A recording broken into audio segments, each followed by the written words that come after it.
Selamat pagi peserta didik semua dimanapun Anda berada. Kembali lagi bersama saya pada materi pembangunan dan pertumbuhan wilayah. Sebelum saya melanjutkan menjelaskan tentang pembangunan dan pertumbuhan wilayah ini, maka saya menampilkan sebuah peta dan mari kita pahami isi daripada peta tersebut secara seksama. Ini merupakan peta perencanaan jalan tol Trans Sumatera dan tentunya saat ini pembangunan ini sudah berjalan. Ini merupakan jalan tol yang dibangun mulai dari Banda Aceh. Nah, dari atas ini ya, dari Banda Aceh sampai ke Lampung. Tentunya ini bertujuan salah satunya untuk memperlancar aksesibilitas antar satu wilayah dengan wilayah yang lain, antar satu provinsi dengan provinsi yang lain. Biar aksesibilitasnya lebih cepat dan tentunya terhindar dari segala hambatan-hambatan sepanjang perjalanan. Nah, tentu di sini kita belajar tentang pembangunan dan pertumbuhan wilayah. Maka salah satu pembangunan tersebut yang real kita ketahui salah satunya adalah jalan tol Trans Sumatera. Nah, tentu apa tujuan daripada pembangunan wilayah tersebut? Nah, menurut Nugroho dan Dahuri, tujuan tersebut ada berapa? Yang pertama, memberi perlindungan sosial dan ekonomi bagi keadaan sebagai akibat dari kemiskinan dan ketimpangan, serta sumber daya alam yang mengalami tekanan. Kemudian, menyediakan media bagi beroperasinya mekanisme pasar secara efisien dan adil, serta memperbaiki kualitas aliran beragam sumber daya secara berkelanjutan atau sustainable. Kemudian, menyediakan perangkat bagi aspek perencanaan pembangunan. Dan yang terakhir, membangun sistem kelembagaan untuk memperbaiki dan menyempurnakan pembangunan. Baiklah, kita lanjut. Sekarang kita masuk pada pertumbuhan wilayah. Nah, di sini di sebelah kanan kita bisa melihat peta daripada Pulau Nias. Nah, di sini kita bisa melihat di mana letak Gunung Sitoli, Kabupaten Nias Utara, Nias Barat, Kabupaten Nias dan Nias Selatan. Nah, sebelum ada pemekaran Kabupaten Nias Barat, Nias Utara, Nias Selatan, di sini sebelumnya ini yang ada hanya ada 2 kabupaten saja ya, yaitu Kabupaten Nias dan Kabupaten Nias Selatan. Kemudian nantinya terjadilah pemekaran. Nah, tentu apa hubungannya dengan pertumbuhan wilayah? Nah, kota Gunung Sitoli saat ini sebagai pusat kota madya yang mempengaruhi daripada wilayah-wilayah yang ada di sekitarnya. Dulunya ini adalah merupakan Kabupaten Nias dan kotanya sendiri, Kabupaten Niasnya itu pusatnya di Gunung Sitoli ini.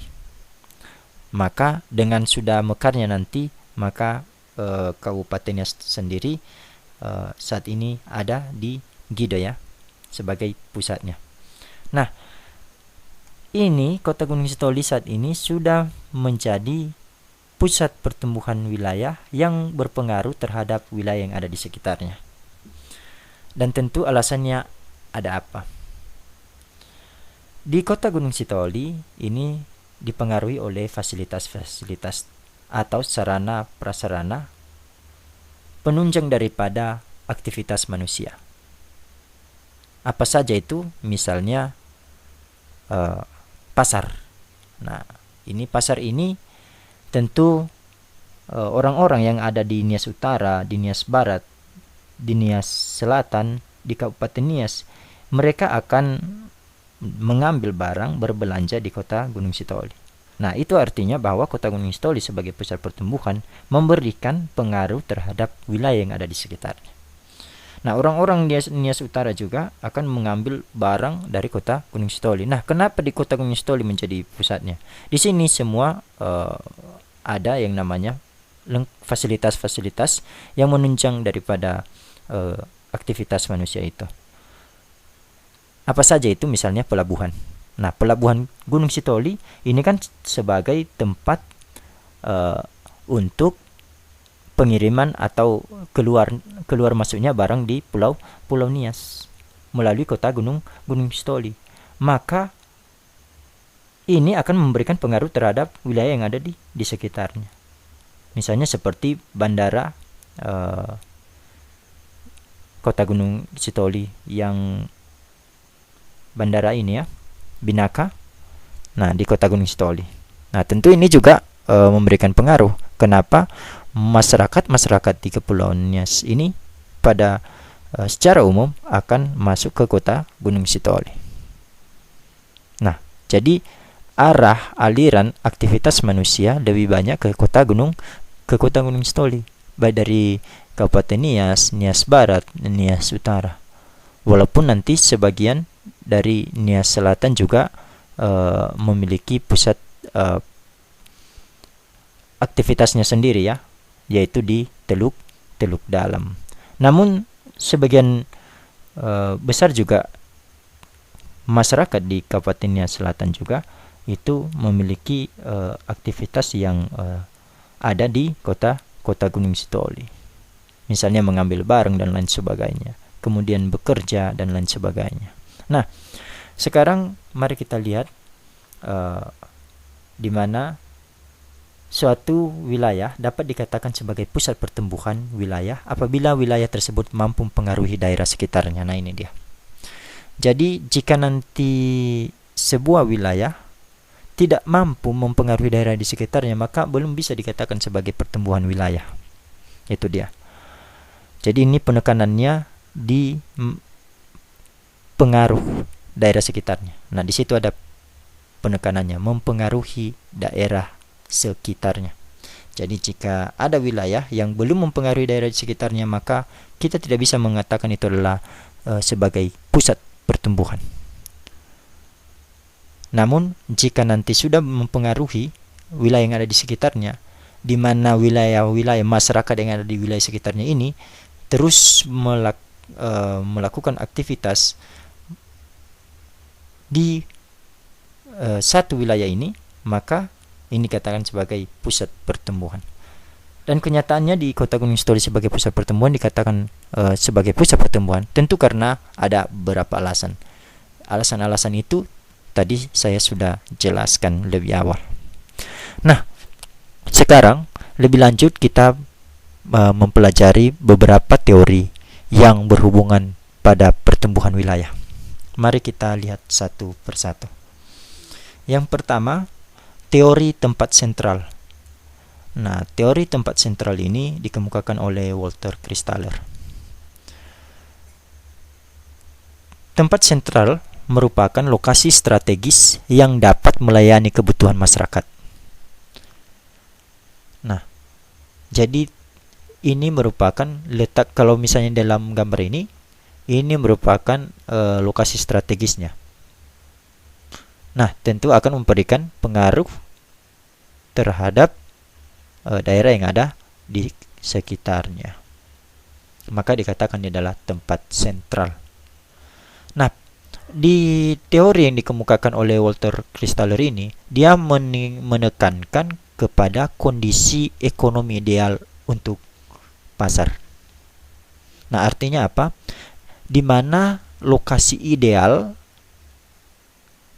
didirikannya sebuah pasar yang diperhatikan adalah kebutuhan masyarakatnya terlayani secara keseluruhan. Nah, itu dia. Maka ada beberapa yang harus diperhatikan, yaitu jangkauan atau range-nya. Kemudian ada threshold-nya atau ambangnya. Nah, ada dua hal yang menjadi konsep dasarnya. Nah, range itu apa? Jarak yang perlu ditempuh untuk mendapatkan barang kebutuhannya pada suatu waktu. Nah, ini berarti ada hubungan dengan jarak. Sampai di mana jangkauan daripada fasilitas tersebut, sehingga nanti fasilitas tersebut memberikan pengaruh terhadap masyarakat itu. Nah, jika nanti terlalu jauh, maka akan nampak batasnya, di mana nanti tidak ada lagi aktivitas masyarakat. Artinya, masyarakat yang ada di luar ini nantinya, mereka tidak lagi bisa menjangkau daripada tempat sentral ini, maka itu menjadi batas terluar, zona terluarnya. Nah, kemudian yang kedua adalah jumlah minimal penduduk yang diperlukan untuk kelancaran dan keseimbangan suplai barang. Nah, ini dia. Jadi perlu juga ketahui dalam teorinya Walter Christaller ya. Nah, di sini dikatakan untuk menentukan lokasi strategis itu, maka selain daripada jarak, maka dilihat juga yang namanya jumlah penduduk yang ada di wilayah tersebut. Mengapa? Karena berhubungan terhadap keseimbangan suplai barang. Nah, ini dia. Kalau misalnya nanti jumlah penduduknya sangat sedikit, maka yang terjadi adalah kerugian, bukan keuntungan. Maka inilah yang perlu diperhatikan, ada dua, masalah jarak tempuh dan jumlah minimal penduduk yang harus diperhatikan juga. Barulah ditentukan mana lokasi strategis. Itu pendekanan terhadap teori tempat sentral. Kemudian yang kedua, kita masuk kepada teori sektor atau teori kerucut permintaan. Nah, di sini saya buat dua, di sini ada teori sektor atau kerucut permintaan karena ada beberapa buku juga yang mengatakan ini adalah teori sektor. Ya, sah-sah saja.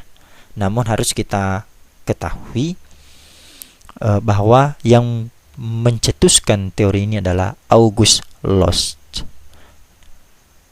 Nah, ini dia. Sekarang kita langsung saja amati gambar berikut ini. Nah, di dalam gambar ini hampir sama dengan yang dikemukakan oleh Walter Christaller sebelumnya. Nah, ini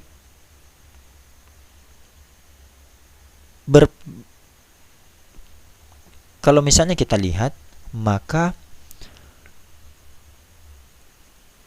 penekanannya berbeda. Kalau tadinya si teori tempat sentral ini ya, dia penekanan kepada kondisi ekonomi ideal untuk pasar, maka di teori kerucut permintaan ini penekanannya adalah mementingkan kondisi monopoli industri dan menghiraukan faktor biaya industri. Nah, di sini dia. Lebih kepada monopoli industri. Nah, apa itu monopoli industri? Tentu monopoli industri adalah bagaimana suatu industri menguasai wilayah sebagai daerah pemasarannya.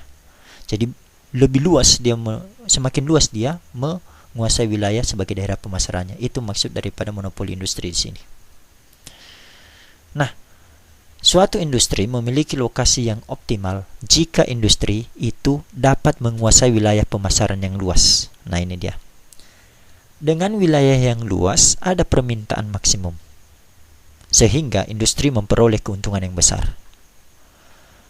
Nah, maka sederhana sekali apa yang dikatakannya. Dia mengatakan di sini bahwa jika wilayahnya yang luas, udah, maka tentu banyak penduduk di dalamnya yang tentu menjadi bagian daripada sasaran produksi nantinya, sasaran daripada industri untuk memasarkan barangnya nantinya. Nah, itu yang dimaksudkannya di sini. Kemudian tentu kalau misalnya banyak nanti yang membutuhkan barang daripada hasil produksi oleh industri itu, maka ada keuntungan yang besar. Nah, ini dia. Namun perlu diketahui bahwa ada variabel utama juga yang perlu dipertimbangkan. Apa itu? Peningkatan angka konsumsi atau permintaan dengan memperhatikan harga pemasaran dan hasil produksi yang dipengaruhi oleh jarak. Dalam teori kerucut permintaan, di sini berlaku juga yang namanya hukum produksi. Keuntungan yang harus didapatkan ataupun kerugian. Nah, maksudnya di sini bagaimana? Harga pemasaran dipengaruhi oleh jarak. Itu yang pertama. Dan yang kedua, jika harga juga naik, maka permintaan barang tuh turun. Jadi ada dua di sini. Saya ulang sekali lagi. Jika harga barang naik, maka permintaan turun. Mengapa? Karena tentu masyarakat juga akan melihat bagaimana kondisi perekonomiannya. Jika dia tidak sanggup membeli, maka dia tidak mau membeli barang tersebut. Kenapa? Harganya sangat mahal. Akan begitu. Nah, kemudian yang pertama. Jika harga barang naik, maka permintaan akan menurun. Akan begitu. Kemudian yang keduanya, jika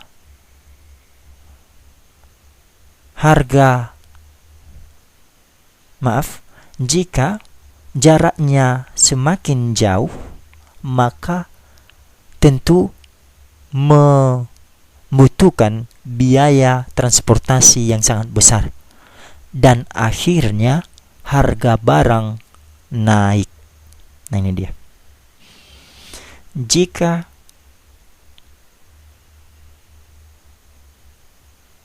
pertama, saya ulang sekali lagi biar lebih paham ya nak ya. Saya pelan-pelan saja.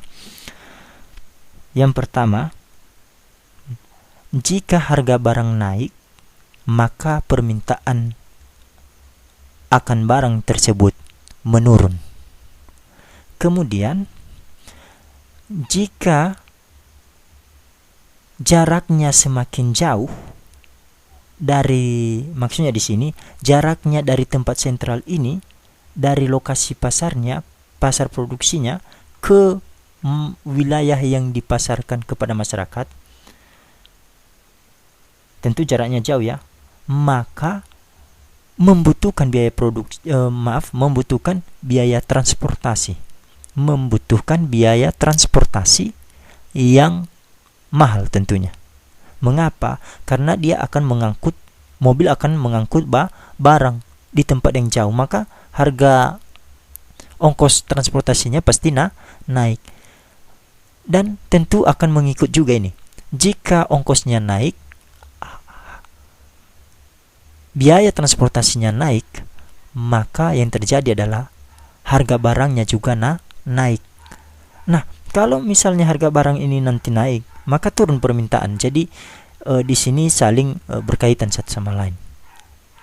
Nah, jadi bagaimana yang dimaksudkan oleh August Loss ini?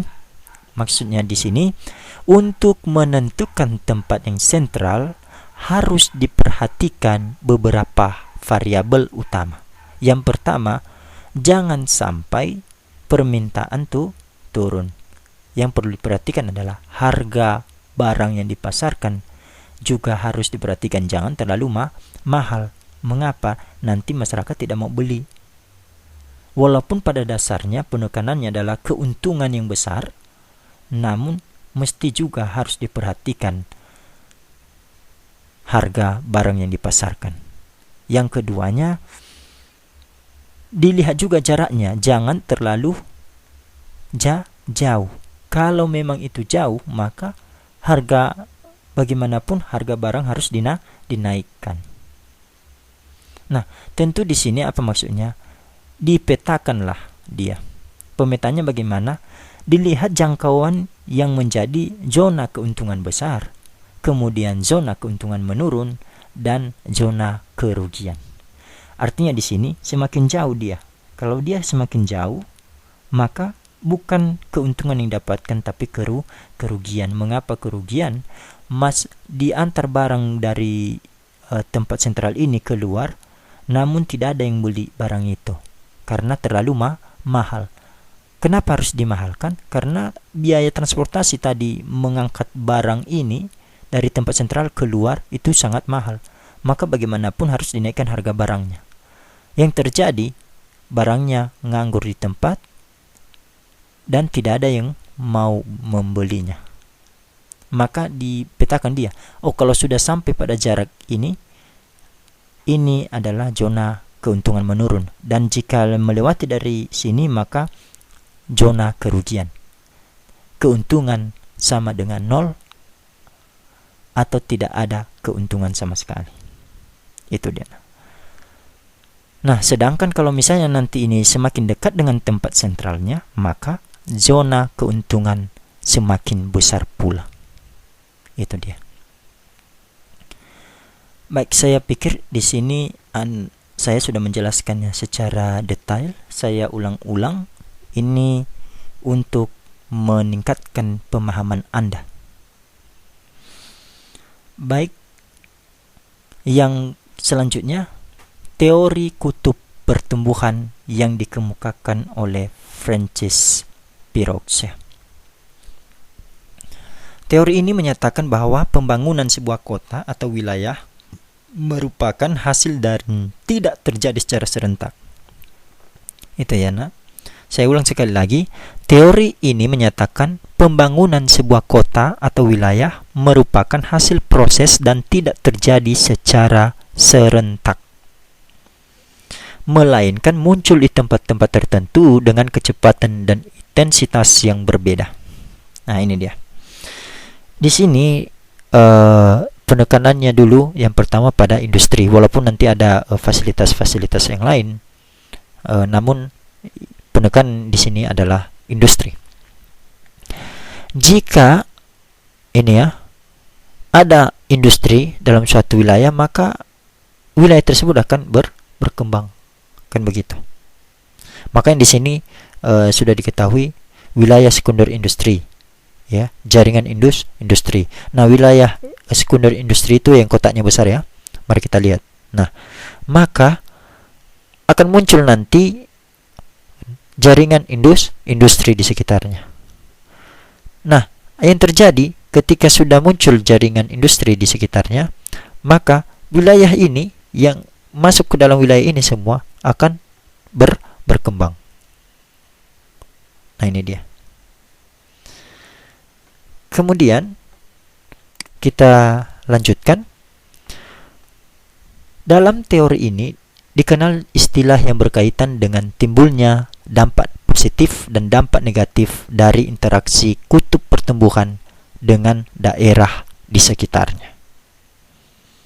Nah, tentu seperti itu dia, nak. Nah, apa saja yang menjadi dampak positif? Ya, dengan adanya industri, ya kita bisa mendapatkan barang yang kita inginkan dengan harga yang terjangkau. Kenapa? Karena industri ada tidak terlalu jauh dengan wilayah kita. Karena semakin jauh nanti industri dari wilayah kita, maka harga barang juga naik, seperti halnya tadi di teori yang dikemukakan sebelumnya oleh August Lotz. Nah, maka kemudian sudah ada perkembangan di sini. Maka di waktu yang tidak serentak akan juga nanti berkembang wilayah yang lain yang disebut namanya pertumbuhan sekunder. Kenapa? Karena diawali oleh wilayah industri yang sebelumnya. Nah, tentu akan tumbuh lagi wilayah yang baru yang berkembang. Tumbuh lagi yang baru yang berkembang di bawah ini. Nah, bisa seperti itu. Sama seperti halnya tadi di Kota Gunung Sitoli yang sebelumnya wilayah pinggiran seperti di Nias Utara dulu itu masih kecamatan-kecamatan, namun sekarang sudah menjadi kabupaten kok, kabupaten. Nah, itu dia. Nah, kemudian ada beberapa istilah yang harus kamu ketahui. Ada istilah trickle down effect, kemudian ada backwards polarization. Kalau di trickle down effect ini nanti, ini merupakan dampak positif daripada kemajuan pembangunan. Kemudian kalau dia backwards, itu dampak negatif yang dirasakan. Nah, apa dampak negatifnya? Kalau di lokasi industri, ini ada polusi udara. Ya. Nah, ketika juga terjadi yang namanya polusi udara, tentu ini berhubungan dengan kesehatan. Dan masih banyak hal yang lain. Baik nak, mungkin ini saja penjelasan dari beberapa teori mengenai pertumbuhan wilayah. Dan untuk memberikan pemahaman yang lebih jelas lagi, kamu bisa mencari referensi di buku-buku yang lain, ataupun kamu bisa googling di mana saja di internet, dan tentu lihat mana saja situs-situs yang memang valid, dan tentu kamu bandingkan dengan yang ada di dalam buku paket yang kamu punya. Baik, demikian dan selamat pagi.